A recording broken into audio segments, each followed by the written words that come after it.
श्री रणधीर सिंह जी, प्रधान Chhotu Ram trust Narwana trust के सभी मेरे सम्मानित मेंबरान, पदाधिकारीगण, दिल्ली से आए हमारे बहुत ही सम्मानित आज़ाद सिंह लाकड़ा जी। मैं आप लोगों की जानकारी के लिए थोड़ा बता दूं कि लाकड़ा जी और उनके जो साथ जितने भी साथी हमारे आए हैं यहाँ पे, ये बहुत ही सक्रिय हैं दिल्ली के पूरे क्षेत्र में, और बहुत सी संस्थाएं हैं वहाँ पे जो ये चलाते हैं और बड़ी तन्मयता से और पूरा समय देकर ये उसके अंदर काम करते हैं।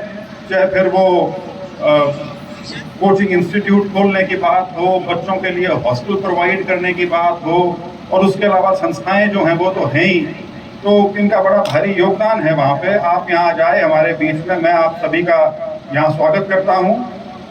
आज के दो हमारे जो आज़ाद सिंह जी के अलावा जो हमारे सम्मानित हैं श्री भीम सिंह कुलतारण जी, जिनका बहुत बड़ा योगदान रहा प्रतिमा के अनावरण के लिए, उनका मैं स्वागत करता हूँ, धन्यवाद करता हूँ।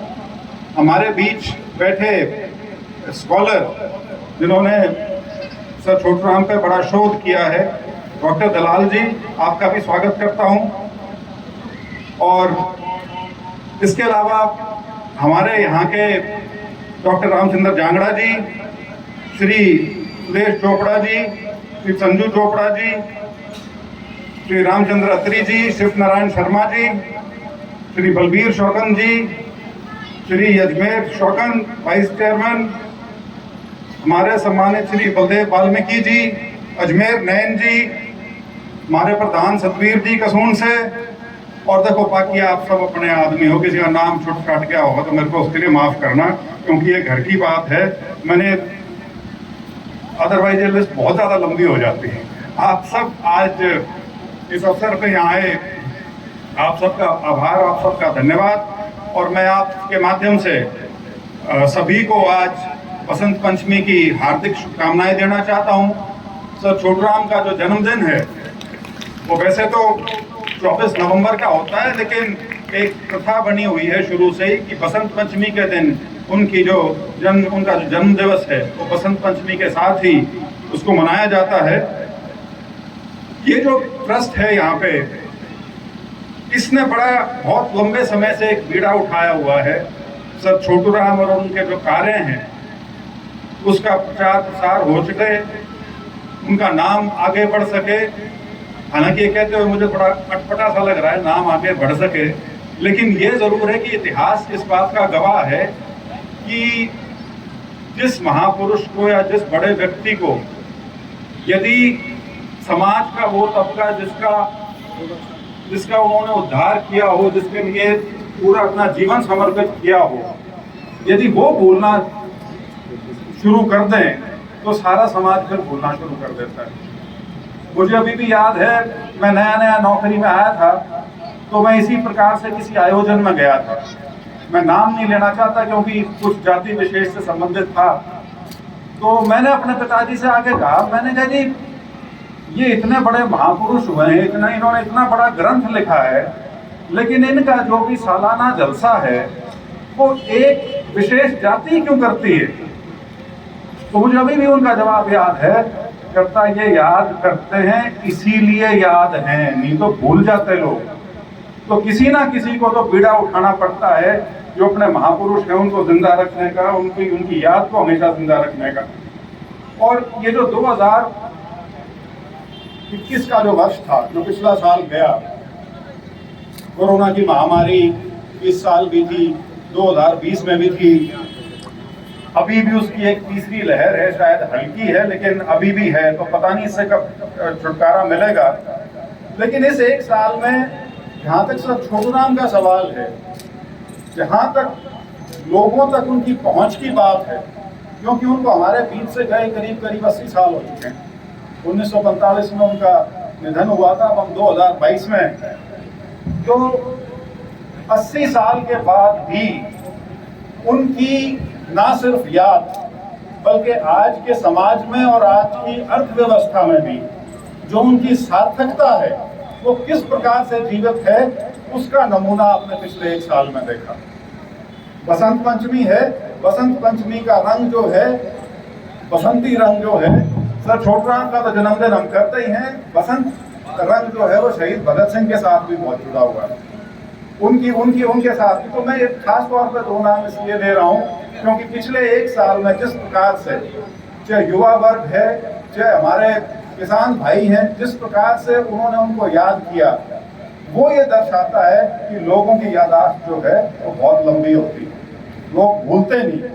खास तौर पे जब वो व्यवस्था जो ये महापुरुष स्थापित करके गए थे आज से करीब 90 साल पहले, जब लोगों को यह एहसास होना शुरू हुआ कि शायद वो व्यवस्था जो है उसके नीचे से, वो कहते हैं ना, दरी निकाली जा रही है, लोगों को जब ये एहसास हुआ, इसीलिए उनकी याद आई। क्योंकि जब ये सारा जब किस्सा चल रहा था, उस समय क्या चीज थी जो लोगों को लगा कि ये हो क्या रहा है, वो सारी उस व्यवस्था के ऊपर एक आक्रमण सा लग रहा था, जिस व्यवस्था ने इस पूरे क्षेत्र को, सिर्फ इस प्रदेश को नहीं, इस पूरे क्षेत्र को, जिसमें हमारा आज का हरियाणा, आज का पंजाब, उधर पाकिस्तान वाला पंजाब, ये इतना बड़ा क्षेत्र है जो उस समय एक कृषि की व्यवस्था उस समय स्थापित की गई थी, जिस प्रकार से जो किसान को एक दरिद्रता के दलदल से निकालने का जो एक बहुत बड़ा प्रयास किया गया था, वो याद लोगों को आया कि आज के दिन वो व्यवस्था हमारी लाई जा रही है।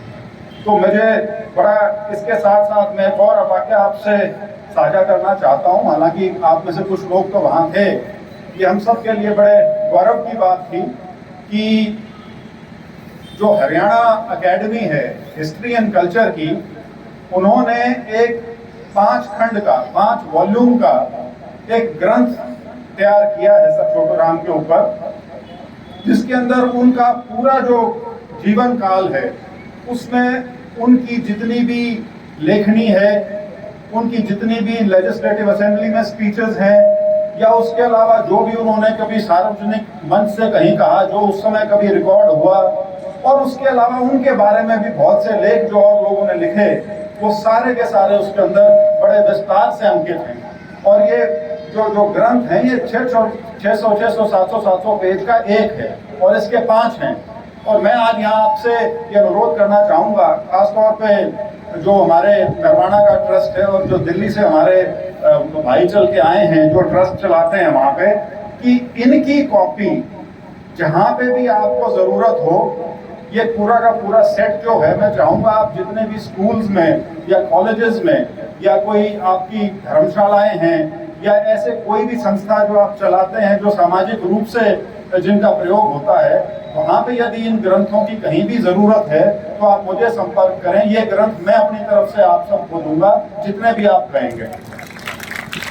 और ये मैं इसका उल्लेख इसलिए भी कर रहा हूँ कि सौभाग्य इसलिए था कि इसका जो अनावरण था 19 सितंबर 2021 को देश के उपराष्ट्रपति श्री वेंकैया नायडू द्वारा किया गया था। तो एक बहुत बड़ा हमारे लिए ये गर्व की बात थी। और ये भी बहुत, और मुझे क्योंकि इसका मैं जिक्र कर रहा हूँ तो मुझे याद करना पड़ेगा प्रोफेसर केसी यादव को, क्योंकि बड़ा उनका पूरा जीवन जो है बहुत अव्वल दर्जे के, वो एक एकेडमिक थे, बुद्धिजीवी थे, कुरुक्षेत्र यूनिवर्सिटी में हेड ऑफ द डिपार्टमेंट रहे थे, और उन्होंने अपने जीवन का जो मेन काम था पढ़ाई लिखाई का, वो सारा का सारा छोटूराम पे केंद्रित था। और ये जो ग्रंथ भी जो तैयार हुए थे, इसकी जो शुरू की परिकल्पना थी, उसका जो सारा खाका तैयार किया गया था, और जो शुरू में जो सारा डेटा एकत्रित किया गया था, वो उनकी देखरेख में ही हुआ था। जो अब जो हमारे उस एकेडमी के जो चेयरमैन हैं डॉक्टर राघवेंद्र तंवर, उनकी अगुवाई में वो काम पूरा हुआ, और उसका 19 सितंबर को अनावरण हुआ। और ये भी हमारे लिए हर्ष का विषय है कि इस अकादमी के जो इस समय कर्ता धर्ता हैं डॉक्टर राघवेंद्र तंवर, उन्हें इस साल 26 जनवरी पर पद्मश्री से भी सम्मानित किया गया। तो मेरी उनको भी बहुत बहुत बधाई। इसके साथ मैं यदि जिक्र करूं, क्योंकि सर छोटूराम को हम याद करने के लिए आज यहाँ हैं, मेरी जो शुरुआती परवरिश है वो उनके घर की है। मैं नीली कोठी रोहतक में मेरा बचपन बीता है, मेरी दादी के साथ में रहता था। और वहाँ रहने का कारण ये था कि उस समय जींद में अच्छे स्कूल नहीं थे। तो पहले मेरे को मेरे नाना करनाल ले गए थे पढ़ाने के लिए, फिर उनका स्वर्गवास हो गया। उसके बाद में अगले 5-6 साल जो था, जो जिनको वो वाले साल जब आदमी का किस तरफ उसकी दिशा होगी आगे जाने वाले समय में, उनका निर्धारण जो होता है, वो क्रूशियल साल 6 साल की उम्र से लेकर 12 साल तक की, वो मेरे रोहतक नीली कोठी में बीते हैं। और ये एक बड़ी स्वाभाविक सी बात होती है कि जिस माहौल में आप होते हैं, उस माहौल में इतनी बड़ी हस्ती रही हो, जब आप उस माहौल में होते हो आपको कभी एहसास नहीं होता उस बात का। घर का जो आदमी होता है, वो आदमी को लगता है कि तो हमारा अपना ही है, इसमें कौन सी बड़ी बात। मेरे पिताजी भी एमएलए थे उस समय, मेरे दादाजी मंत्री रह लिए थे, तो कभी ये एहसास ही नहीं हुआ कि इतनी बड़ी विरासत जो है वो मिली हुई है। मेरे को पहली बार जब इस चीज का एहसास हुआ वो तब था जब मैं 1989 में, जब मेरा सेंट स्टीफेंस कॉलेज में एडमिशन हुआ। ये वही कॉलेज है जहां 1903 में सर छोटूराम ने पढ़ाई की। उस समय इसका नाम मिशन कॉलेज होता था, जहां उन्होंने पढ़ाई की और जहां से उन्होंने ग्रेजुएशन की ऑनर्स में संस्कृत के साथ। तो वहां 3 चीजें मुझे देखने को मिली पहले महीने में, जिससे मेरी जिज्ञासा बहुत बढ़ी। पहली तो ये कि जो हमारे कॉलेज में घुसने का रास्ता था वो क्यों गोल चक्कर सा था, जहाँ से तो सीढ़ियां ऊपर क्लासरूम्स में जाती थी।